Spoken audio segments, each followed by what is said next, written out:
There are certain dependencies that nations prefer not to acknowledge. They exist in technical documents, in engineering specifications, in the quiet calculations that determine whether cities stay warm in winter and factories continue operating in summer.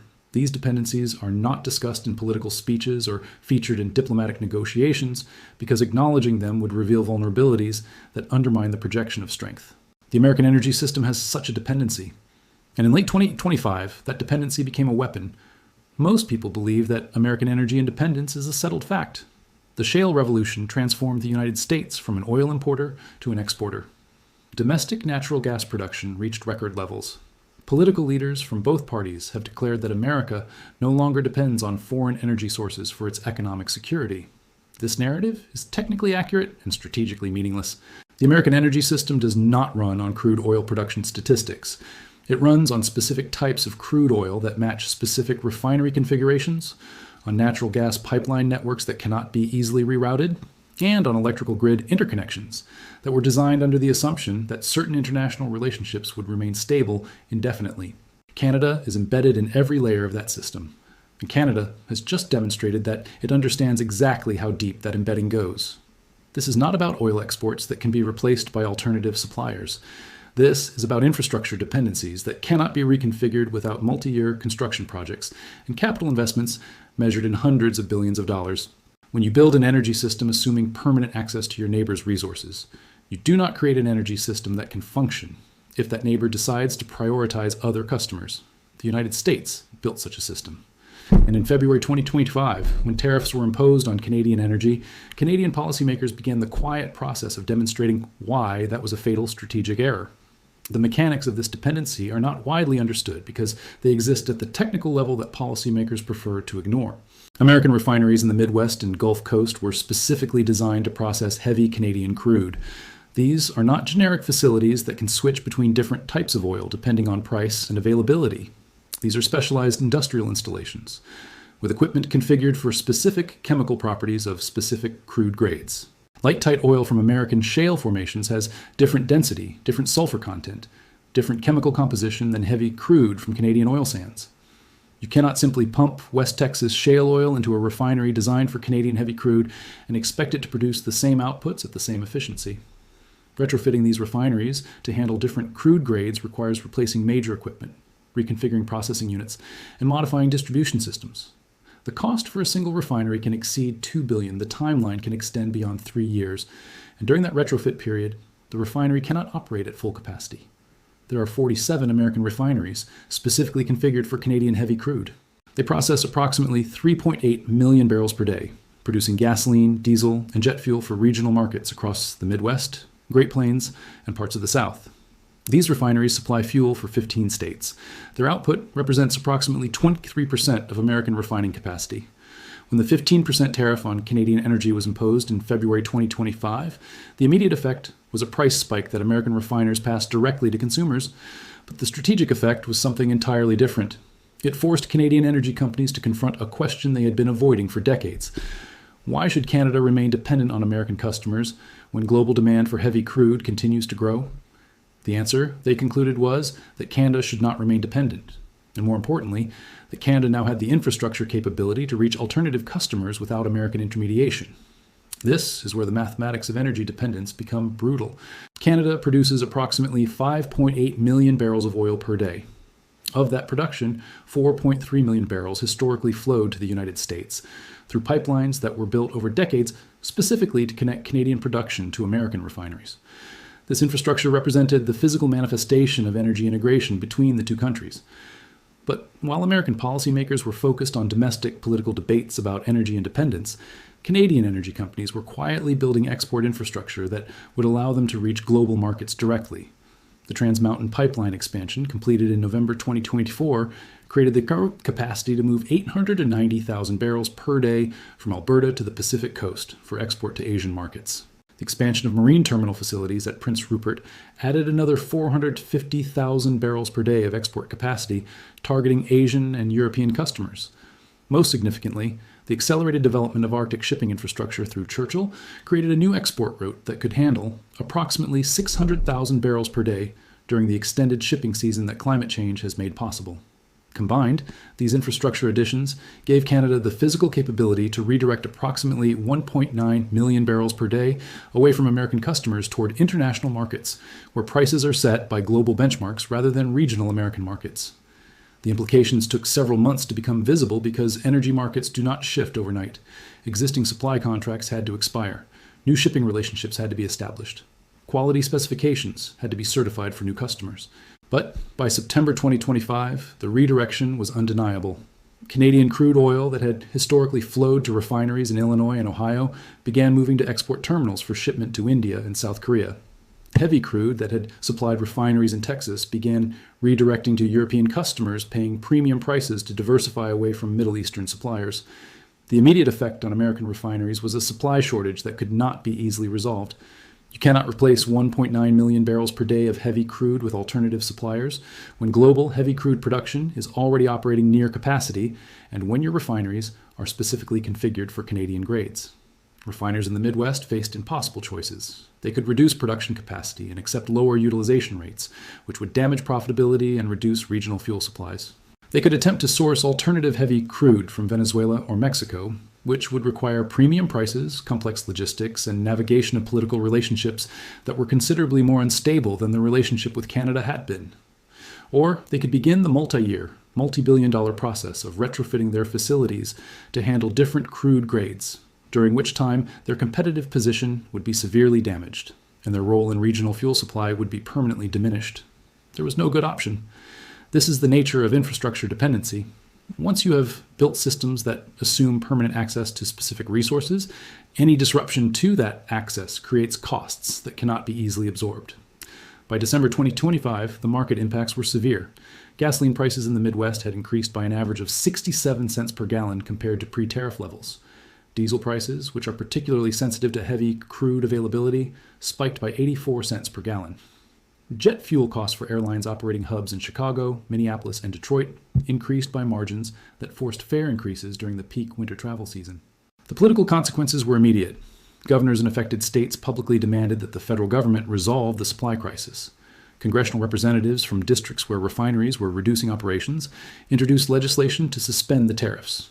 Industry associations representing trucking, agriculture, and manufacturing sectors that depend on affordable diesel fuel issued increasingly desperate statements about the economic damage. But the damage was not limited to petroleum markets.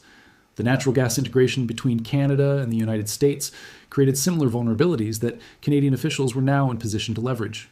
Canada exports approximately 3.1 billion cubic feet of natural gas per day to the United States through pipeline systems that directly supply residential heating, electrical generation, and industrial facilities across the northern tier of American states. These exports represent roughly 10% of American natural gas consumption, concentrated in regions where domestic production is insufficient to meet local demand. The pipeline systems that move this gas were built decades ago under the assumption that Canadian supply would always be available, because Canada had no alternative customers. The geography seemed to ensure this. Natural gas is expensive to transport long distances without pipeline infrastructure, and building new pipelines requires environmental approvals, massive capital investment, and multi-year construction timelines. But Canadian officials recognized that American vulnerability to natural gas supply disruptions created leverage that could be used strategically without actually cutting off supply. The mere possibility that Canadian gas might be redirected toward domestic use or alternative export markets would be sufficient to change the calculus of American policymakers. In October 2025, the Canadian Energy Regulator announced new guidelines requiring natural gas producers to prioritize domestic energy security before authorizing exports. The guidelines created a framework where export licenses could be suspended or modified if Canadian domestic supply needs were not being met, or if international customers were offering substantially higher prices than American buyers. The announcement was framed as a routine administrative update focused on ensuring Canadian energy security. But the strategic message was unmistakable. Canada was serving notice that American access to Canadian natural gas was no longer a guaranteed arrangement that could be taken for granted during trade disputes. The market response was immediate. Natural gas futures for delivery to the U.S. Northeast and Midwest spiked by 34% within a week. Utility companies in states like Michigan, Wisconsin, and Minnesota, which depend heavily on Canadian gas for winter heating, began contingency planning for supply disruptions. Electrical utilities that use natural gas for power generation started examining emergency protocols for managing potential shortages during peak demand periods. The political pressure intensified. State-level officials began approaching the federal government with urgent requests to resolve the trade dispute before winter. Demand placed unsustainable stress on natural gas supplies. The specter of heating shortages during a harsh winter created a political crisis that transcended partisan divisions. But perhaps the most sophisticated element of Canada's energy strategy was not the threat of supply cuts. It was the demonstration of alternatives that made American market dominance obsolete. Canadian natural gas, which had historically been priced at a discount to American benchmark prices because Canadian producers had limited market access, began trading at premium prices as Asian buyers offered long-term contracts for LNG exports from Canadian terminals under construction on the Pacific coast.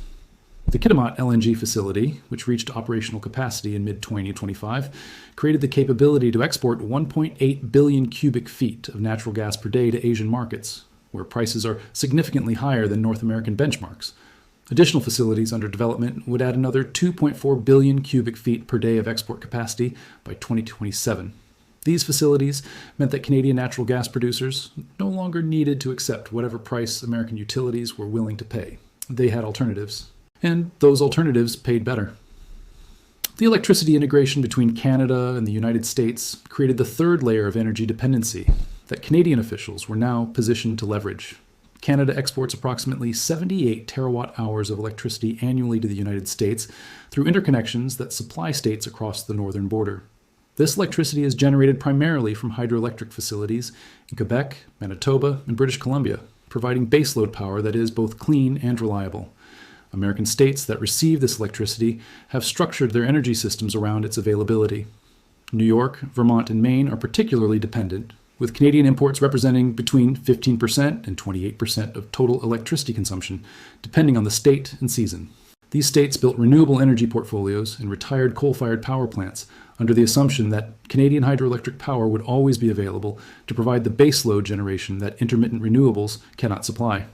In November 2025, Hydro-Quebec, the provincial utility that controls most of Quebec's electricity generation, announced that it was reviewing all long-term export contracts with American utilities to ensure that pricing reflected the full value of clean, reliable baseload power in markets where carbon regulations were making fossil fuel generation increasingly expensive. The review was presented as a routine business assessment focused on maximizing returns for Quebec ratepayers. But the timing, coming amid the broader trade dispute, sent an unmistakable strategic message. Canadian electricity, which American utilities had historically purchased at favorable prices because Canada had limited ability to export to distant markets, was becoming substantially more valuable as American states implemented aggressive renewable energy mandates and carbon reduction targets that created demand for exactly the kind of clean baseload power that Canada could provide. The negotiations that followed revealed the new power dynamics. American utilities that had previously dictated terms to Canadian electricity exporters now found themselves competing with industrial customers within Canada who were willing to pay premium prices to attract energy-intensive manufacturing operations with the promise of abundant, cheap, clean electricity. Battery manufacturers, data center operators, and hydrogen production facilities were approaching provincial governments with proposals to establish operations in Canada specifically to access electricity that was cheaper and cleaner than what they could obtain in American locations. These industrial customers represented alternative revenue streams that made Canadian utilities less dependent on American utility contracts. By January 2026, the cumulative effect of these energy sector dynamics was creating a political crisis in Washington that extended far beyond the original trade dispute. American refineries were operating below capacity due to crude oil supply constraints. Utility companies were warning of potential natural gas shortages during peak winter demand.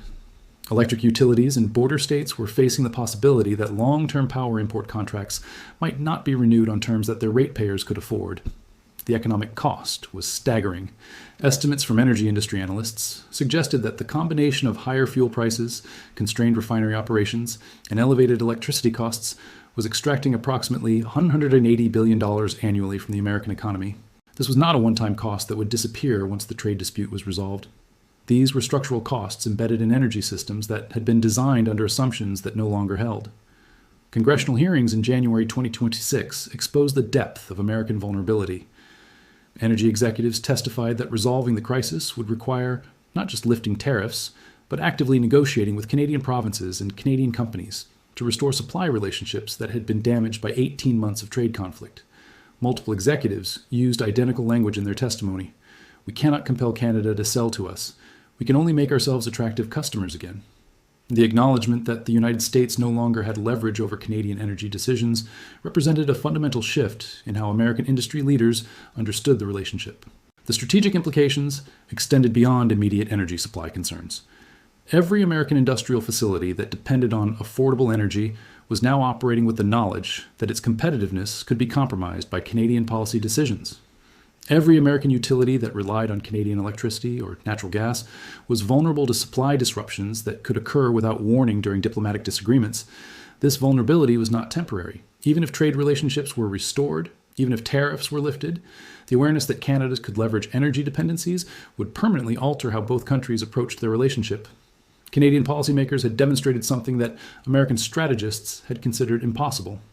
A smaller economy could exercise decisive leverage over a larger economy if the smaller economy controlled resources that the larger economy could not easily replace, and if the smaller economy had developed alternatives that reduced its own dependency. What we are witnessing is not an energy crisis that will be resolved through negotiation. We are witnessing the permanent recalibration of who needs whom. American energy independence, as measured by production statistics, remains technically accurate. But energy security, as measured by the ability to maintain affordable energy supplies, regardless of international relationships, has been revealed as an illusion built on assumptions about Canadian cooperation that are no longer valid. The infrastructure that binds the two countries' energy systems was built over decades. It cannot be replaced or reconfigured quickly. And that infrastructure, which was once a source of American leverage over Canadian energy producers, has become a source of Canadian leverage over American energy consumers. There is no announcement for this kind of reversal. No ceremony where power formally changes hands. There is only the slow recognition, spreading through corporate boardrooms and government offices, that the architecture of continental energy has been quietly rebuilt while attention was focused elsewhere. History does not reverse because it is misunderstood. The Canadian electricity that powers New York City, the natural gas that heats homes in Michigan, the crude oil that supplies refineries in Illinois, these flows will likely continue. But they will continue on terms that reflect Canada's recognition that it has alternatives and America's recognition that it does not. By the time this reality is widely acknowledged, it will already be normal. The American refinery that spent 2 years certifying alternative crude suppliers will not abandon those relationships simply because tariffs are lifted. The Canadian natural gas producer that secured long-term contracts with Asian LNG buyers will not exit those contracts for the convenience of American utilities. Power moved while people were debating other things, and there is no mechanism, diplomatic or economic, to restore a dependency that a country has deliberately chosen to eliminate.